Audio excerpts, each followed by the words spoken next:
నేను సంఘని. ఈ ఏడాది 2025 విజయదశమితో నాకు 100 ఏళ్లు పూర్తయ్యాయి.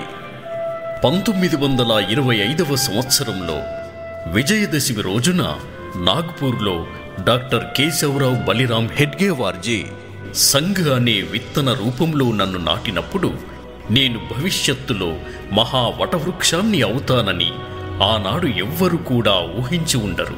నేడు ఈ వటవృక్షము యొక్క ఎన్నో శాఖలు దేశ నిర్మాణపు కార్యంలో నిమగ్నమై ఉన్నాయి. సంఘ్ యొక్క ప్రథమ సరసంఘచాలక్ హెడ్గేవార్జీ వారి ఇంటి వద్ద 17 మందితో కూడిన ఈ సమావేశంలో నా ఈ సంస్థని ప్రకటించారు. ఈ సమావేశంలో హెడ్గేవార్జీతో పాటు విశ్వనాథ్ కేల్కర్, భావ్జీ గౌరే, అన్నా సహా, బాలాజీ ఉద్దార్, బాపూరావు భేది వంటి వారు ఉన్నారు. నాకు ఏం పేరు పెట్టాలో, నేను చేయాల్సిన పని ఏమిటో కాలంతో పాటు నెమ్మదిగా నిర్ణయం జరుగుతూ పోయింది. ఆ రోజుల్లో కేవలం హిందువులని ఏకం చేయాలన్నదే ఒక్కటే ఆశయం. అసలు చెప్పాలంటే సంఘ్ యొక్క పేరు అనగా రాష్ట్రీయ స్వయం సేవక్ సంఘ్ అనే పేరు సైతం 1926 ఏప్రిల్ 17న నిర్ణయించబడింది. ఈ రోజుననే హెడ్గేవార్జీని అందరి సమ్మతితో సంఘ్ ప్రముఖుగా ఎన్నుకోవడం జరిగింది. కానీ సర్ సంఘచాలక్ వారిని మాత్రం 1929 నవంబర్లో నియమించడం జరిగింది. నా పేరుకి గుర్తింపు వచ్చే కంటే ముందు 3 పేర్లపై చర్చించడం జరిగింది. అవేమంటే రాష్ట్రీయ స్వయం సేవక్ సంఘ్, జరీ పట్కా మండల్, ఇంకా భారతోద్ధారక్ మండల్. వీటి కోసం ప్రత్యేకంగా ఓటింగ్ కూడా జరిగింది. పేరును పెట్టేందుకు సమావేశమైన 26 మంది సభ్యుల్లో నుండి 20 మంది సభ్యులు రాష్ట్రీయ స్వయం సేవక్ సంఘ్కే తమ ఓటు వేశారు. ఆ తరువాత ఇక నేను అనగా ఆర్ఎస్ఎస్గా ఉనికిలోకి వచ్చాను. గత కొన్ని దశాబ్దాలుగా దేశ మూలమూలల్లో సంఘ్ యొక్క శాఖలు నిర్వహించబడుతున్నాయి. హెగ్డేవార్జీ వ్యాయామశాలలు ఇంకా అఖాడాల ద్వారా సంఘ్ కార్యాలని ముందుకు నడిపించారు. ప్రతి ఒక్క స్వయం సేవకుని ఆరోగ్యవంతమైన మరియు క్రమశిక్షణతో కూడిన స్వయం సేవకులా మలచాలన్నదే వారి తపన. ఈ నా 100 ఏళ్ల పయనంలో నా వంటి సమాలోచనాపరులు అనుబంధ సంఘాలతో కలిసి నేటికి ప్రపంచవ్యాప్తంగా 40 దేశాలకు విస్తరించి ఉనికిలో ఉన్నాను. కానీ ఈ నా పయనం అంత తేలికగా ఏమీ సాగలేదు. నాపై ఎన్నో ఆరోపణలు, విమర్శలు కూడా చేశారు. అంతెందుకు కొన్నిసార్లు నన్ను నిషేధించారు కూడా. ఇలాంటి సమయంలో స్వయం సేవకుల పట్ల అమానుషంగా ప్రవర్తించిన సందర్భాలు ఉన్నాయి. అయినా గాని మేము విరవలేదు. ఎందుకంటే మా లక్ష్యమే మాకు ముఖ్యం కాబట్టి.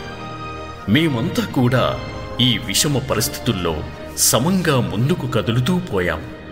ఎందుకంటే మా లక్ష్యం చాలా పెద్దది కాబట్టి. సంఘకి వ్యతిరేకంగా కొందరు దుష్ప్రచారం చేసినా కూడా సమాజంలోని ఓ పెద్ద వర్గం వాళ్ళు సంఘ్ యొక్క సేవాభావాన్ని గమనిస్తూనే ఉన్నారు. ఇంకా వాళ్ళు నన్ను అర్థం చేసుకున్నారు కూడా. ఎలాగంటే వారిలో చాలా కుటుంబాలు సంఘ్ స్వయం సేవకుల సహాయం ఏదో ఒక రూపంలో పొందినవారే కాబట్టి. అందుకే వాళ్లలో కూడా చాలామంది శాశ్వతంగా సంఘ్ పరివారులో ఒక భాగమయ్యారు. నేను మాత్రం నన్ను స్థాపించినది మొదలు నా కార్యపథంలో నిరంతరంగా సాగుతూనే పోయా. స్వాతంత్రమైతే వచ్చింది గాని క్రూరమైన దేశ విభజన రూపంలో మాయని గాయాలయ్యాయి. ఎంచుకున్న మార్గం చాలా కష్టమైనది. అయినా గాని నేను ఆగిపోలేదు. అప్పట్లో కూడా నా దేశం మరియు నా సనాతన ధర్మ రక్షణకై 3000 క్యాంప్స్ నిర్వహించాను. అలా నేను నా దేశ సోదరులతో కలిసి ముందుకు సాగుతూ పోయాను. 1962లో చైనా మోసపూరితంగా దేశంపై దాడి చేసినప్పుడు నా పరివారపు స్వయం సేవకులు పూర్తిగా రాజధర్మాన్ని నిర్వర్తించారు.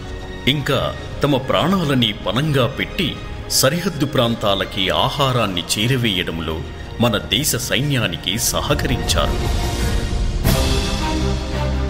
దీనికి ప్రభావితులైన అప్పటి ప్రధానమంత్రి నెహ్రూ 1963లో గణతంత్ర దినోత్సవ పరేడ్లో సంఘ్ని ఆహ్వానించారు.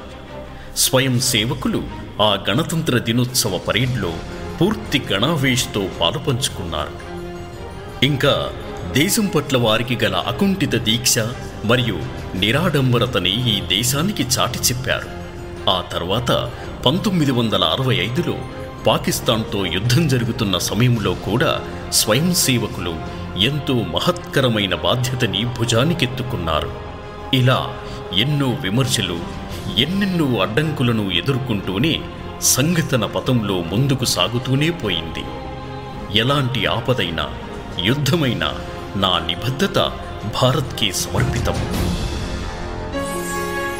ఆనాడు 25 మంది స్వయం సేవకులతో మొదలైన సంఘ్ ఈనాడు విశాలమైన సంఘటనంగా రూపుదాల్చి ఎలాంటి స్వార్థం లేకుండా మనస వాచ కర్మన రేయింబవళ్ళు దేశసేవ మానవ సేవలో స్వయం సేవకులు ఎల్లప్పుడూ కంకణబద్ధులై ఉంటున్నారు. నమస్తే సదా వత్సలే మాతృభూమే, నమస్తే సదా వత్సలే మాతృభూమే.